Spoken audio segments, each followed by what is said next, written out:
কয়েকদিন আগে আমারই এক বন্ধু কুলাঙ্গার মাঝে মধ্যে ফোন করে, আমিও করি, অসীম সরকার, তিনি বিশ্বনবীর নামে একটা খুব নোংরা কথা বলেছিলেন। তো সেই নোংরা কথা শুনে আমার মুসলমান ভাইরা এতটাই ধৈর্যশীল, তারা কিন্তু দাঙ্গা লাগায়নি। উদ্দেশ্যটা ছিল এসআইআর এ বাতিল হচ্ছে, তাহলে দাঙ্গা লাগিয়ে দাও। মুসলমানরা কিন্তু কেউ দাঙ্গা করেনি, তারা ডিসিপ্লিন অনুযায়ী একটার পর একটা থানায় এফআইআর করেছে। ওরা ভাবছিল যেভাবেই ভক্তকে একবার অ্যারেস্ট করে সঙ্গে সঙ্গে দাঙ্গা লাগিয়ে দেবে, সনাতনী সনাতনী বলে নেমে পড়বে। ও যে মিথ্যা কথাটা বলছিল, ওই মিথ্যা কথাটাই হিন্দু মানুষদের মাথায় ঢুকানো হয়েছে। কি বলছে? কুরআনের একটি আয়াতে সেখানে বলা আছে, বিশ্বনবী বলছেন মুশরিকদের যেখানেই পাবেন ঘাঁটি এলাকায় বসে তাকে হত্যা করো, তাকে তাড়া করো, হত্যা করো। এবার অসীম বাবুরা প্রচার করছে, এই তো মুসলমানরা ওদের ধর্মে বলে দিয়েছে মুসলমান মানে হিন্দু, হিন্দুদের পেলে মেরে দাও। এটা একটা ছলনা। কিন্তু আসলে এই সময় অসীম সরকারের ঘটনাকে কেন্দ্র করে আমার মতো একটি ফালতু ছেলেদের, সাধারণ মানুষের ভিডিও 2 কোটি 3 কোটি লোক দেখেছে।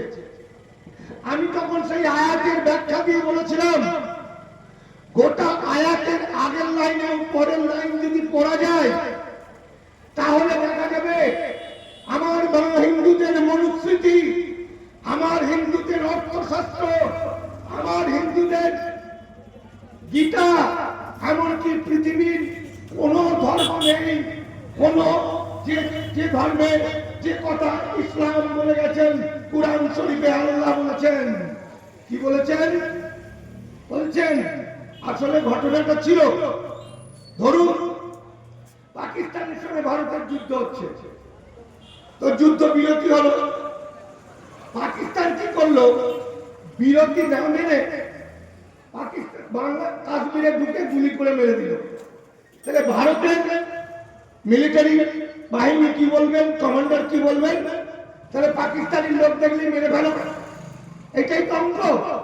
তাহলে ওখানে মুশরিকদের সঙ্গে যুদ্ধ চলছিল মক্কা মদিনায় 4 মাস, সেই যুদ্ধ বিরতি। সেই যুদ্ধ বিরতির মধ্যে হঠাৎ করে মুশরিকরা লুকিয়ে ঢুকে পড়ে একেশ্বরবাদীদের হত্যা করছিল, আগুন জ্বালাচ্ছিল, খুন করছিল। তখন তাদের উদ্দেশ্যে বিশ্বনবী বলেছিলেন, কুরআন শরীফে লেখা আছে যে মুশরিকদের ধরো, হত্যা করো। কিন্তু তারপরে যেটা লেখা আছে সেটা পৃথিবীর কোন ধর্মগ্রন্থে সেরকম লেখার সাহস কোন ধর্মগ্রন্থে নেই। কারণ তারপরে লাইনে লেখা আছে, যদি সেই মুশরিক তোমার কাছে ক্ষমা চায় তাহলে তুমি ক্ষমা করো, কারণ আল্লাহ দয়ালু, আল্লাহ মানবতাবাদী, আল্লাহ সকলকে ভালোবাসে। এরকম কথা পৃথিবীর আর কোন ধর্মে নেই নেই নেই। এত মানবতা, মানে পৃথিবীতে এরকম একটা মানুষ জন্মগ্রহণ করেছিলেন, এর চেয়ে পৃথিবীতে বড় আশ্চর্য কিছু নেই, যিনি তার শত্রুদেরকেও ভালোবাসতে বলছেন। ফলে আমি যেটা বলতে চেয়েছিলাম যে এই যে ওয়াকফ সম্পত্তিগুলো আজকে একটার পর একটা নিয়ে নেবে, ধীরে ধীরে ধীরে ধীরে ধীরে ধীরে ইসলাম সংস্কৃতিটা ধ্বংস করে নেবে।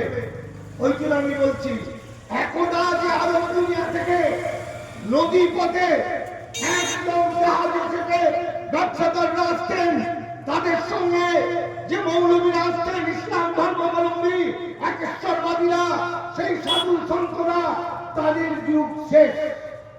তাদের উত্তর পুরুষরা আছে কেউ কেউ, কিন্তু সবাই যে তাদের মতো হবে তা তো নয়। তাই আমি মনে করি মুসলমান যদি কেউ হয়ে থাকে, বিশ্ব নবীর আদর্শ ভক্ত যদি কেউ হয়ে থাকে, তাহলে আমার ভারত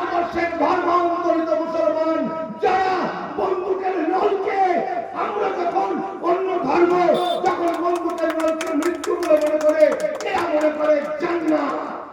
ফলে প্রত্যেকটা বন্ধুকে নন আমার ধর্মপ্রাণ মুসলমান ধর্মান্তরিত মুসলমানদের কাছে যেন স্বর্গ জান্নাত। তাই যারা জান্নাতে যাওয়ার জন্য প্রস্তুত তাদের আর কি শেষ করবে? বেঈমানের দল, মুসলমান বেঈমানি হোক আর হিন্দুত্ববাদী নরেন্দ্র মোদী অমিত শাহ হোক, যারা মরেই আছে, মরার জন্য প্রস্তুত, তাদের আর কি করে মরবে? তাই বলছি বন্ধু, এখন ওরা